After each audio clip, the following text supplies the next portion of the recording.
क्या आप एक सेफ्टी ऑफिसर हैं? क्या आप ये जानना चाहते हैं कि सेफ्टी ऑफिसर के क्या क्या दायित्व होते हैं? तो आप इस वीडियो से अंत तक बने रहिए। नमस्कार मित्रों, मैं नरेंद्र, सेफ्टी ऑफिसर। मित्रों, YouTube चैनल सेफ्टी गुरुकुल के माध्यम से हम बहुत ही इंफॉर्मेटिव वीडियोस लेकर के आते रहते हैं। अगर आप किसी फैक्ट्री से संबंधित है, फैक्ट्री में कार्य करते हैं, चाहे वो आप किसी भी लेवल पर क्यों ना हो, YouTube सेफ्टी गुरुकुल चैनल आपके लिए बहुत ही हेल्पफुल होने वाला है। इसके माध्यम से आप अपने कार्य क्षेत्र को एक्सीडेंट फ्री बना के रख सकते हैं। अगर आप इस चैनल से अब तक नहीं जुड़े हैं तो इस चैनल को तुरंत सब्सक्राइब कर लीजिए, ताकि इस प्रकार के वीडियो आपको हमेशा मिलते रहें। अगर ये वीडियो आपको पसंद आए तो आप उसे लाइक कर दीजिएगा और अपने मित्रों को भी शेयर कर दीजिएगा। तो मित्रों, अब हम आगे बढ़ते हैं। सेफ्टी ऑफिसर के क्या क्या दायित्व हैं? छत्तीसगढ़ कारखाना नियम के अनुसार हम बात करें तो 13 प्रकार के दायित्व सेफ्टी ऑफिसर को दिया गया है। सबसे पहला दायित्व है, वह होता है विभिन्न विभागों को एक्सीडेंट को नियंत्रण करने के लिए सलाह देना। किसी भी विभाग में अनेक प्रकार के खतरे होते हैं और उसके हिसाब से वहाँ बहुत प्रकार के एक्सीडेंट की संभावना भी होती है। उन विभागों को उन एक्सीडेंट को किस प्रकार से नियंत्रित किया जाएगा, इस प्रकार से योजना बनाने में सलाह देने का कार्य कोई करता है तो वह है सेफ्टी ऑफिसर। दूसरा कार्य जो दिया गया है वह है analysis of different types of jobs. किसी भी इंडस्ट्री में बहुत सारे विभाग होते हैं और हर एक विभाग के अनेक प्रकार के एक्टिविटीज़ होते हैं और हर एक एक्टिविटीज़ में बहुत प्रकार के इनहेरेंट खतरे हो सकते हैं, कुछ एक्सीडेंट होने की संभावनाएं हो सकती है। तो उन कार्यों के एनालिसिस करने के लिए विभिन्न विभागों को सलाह देने का कार्य सेफ्टी ऑफिसर करते हैं। और कुछ चुनिंदा वर्क है जिसमें कि ज़्यादा अमाउंट के खतरे हैं, उसको सेफ्टी ऑफिसर के द्वारा भी उनका एनालिसिस किया जाता है। तीसरा और अगला इंपॉर्टेंट रिस्पॉन्सिबिलिटी है कि जो भी एक्सीडेंट को नियंत्रित करने के लिए मेजर्स अपनाए जा रहे हैं उनका इफेक्टिवनेस चेक करना। इसके लिए वह विभिन्न इंडेक्स का सहारा लेते हैं, ग्राफ्स का सहारा लेते हैं और पता चलता है कि एक्सीडेंट रेट नीचे जा रहा है या ऊपर जा रहा है। अगला दायित्व जो दिया गया है सेफ्टी ऑफिसर को वह होता है कि जो परचेस डिपार्टमेंट और स्टोर डिपार्टमेंट है उनको विभिन्न प्रकार के सुरक्षा उपकरणों की उपलब्धता सुनिश्चित करने हेतु सलाह देना और उन उपकरणों की गुणवत्ता को सुनिश्चित करने के लिए भी सलाह प्रदान करना। यह कार्य सेफ्टी ऑफिसर को दिया गया है। अगला दायित्व जो सेफ्टी ऑफिसर को दिया गया वह है विभिन्न विभागों को उनके कार्य क्षेत्रों के इंस्पेक्शन करने के लिए सलाह देना।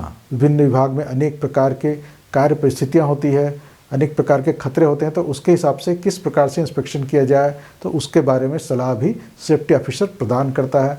और अगला है कि स्वयं भी अनसेफ एक्ट और अनसेफ कंडीशंस के निरीक्षण के लिए प्लांट में विजिट करना और जो भी इस प्रकार के अनसेफ एक्ट, अनसेफ कंडीशंस दिखाई दे रहे हैं उसके निराकरण के लिए प्रयास करना। ये कार्य भी सेफ्टी ऑफिसर को दिया गया है। अगला दायित्व दिया गया है कि विभिन्न प्रकार के एक्सीडेंट के मामले में किस प्रकार से रिपोर्टिंग की जानी है उसके बारे में भी जानकारी और सलाह प्रदान करना।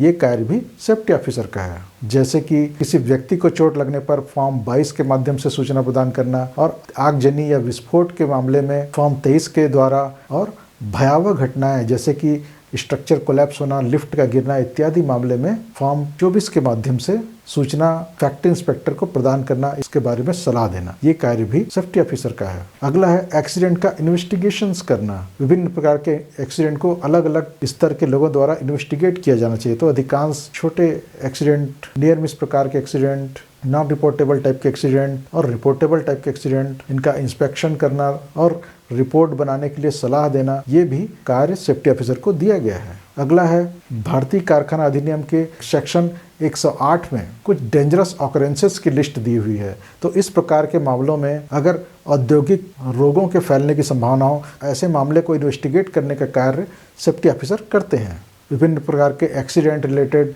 या औद्योगिक स्वास्थ्य रिलेटेड डॉक्यूमेंट्स को संधारित करने की सलाह भी सेफ्टी ऑफिसर के द्वारा दिया जाता है। सुरक्षा जागरूकता है तो विभिन्न अभियानों को चलाना, ये कार्य भी सेफ्टी ऑफिसर को दिया गया है। विभिन्न अभियान जैसे कि मासिक एक गोल निर्धारित किया जा सकता है कि ये पूरा मंथ हाउस कीपिंग को समर्पित होगा या ये पूरा मंथ रोड सेफ्टी को समर्पित होगा। इस प्रकार से विभिन्न अभियान चला करके सभी लोगों का ध्यान सेफ्टी के प्रति आकर्षित करना और सभी लोगों का योगदान लेना, ये कार्य भी सेफ्टी ऑफिसर को दिया गया है। इसके अलावा सेफ्टी कमेटी का निर्माण करना और उसके सुचारू रूप से संचालन के लिए सलाह देना, ये कार्य भी सेफ्टी ऑफिसर को दिया गया है। इसके अलावा सेफ्टी ट्रेनिंग की व्यवस्था करना, चाहे वो ट्रेनिंग सेल के माध्यम से या फिर स्वयं सेफ्टी डिपार्टमेंट के माध्यम से विभिन्न प्रकार के जो वर्कर्स हैं, जो नए गेट पास वाले वर्कर्स हैं या प्लांट में काम करने वाले विभिन्न प्रकार के वर्कर्स हैं, उनको विभिन्न प्रकार के सुरक्षा प्रशिक्षण की व्यवस्था करवाना, ये कार्य भी सेफ्टी ऑफिसर को दिया गया है।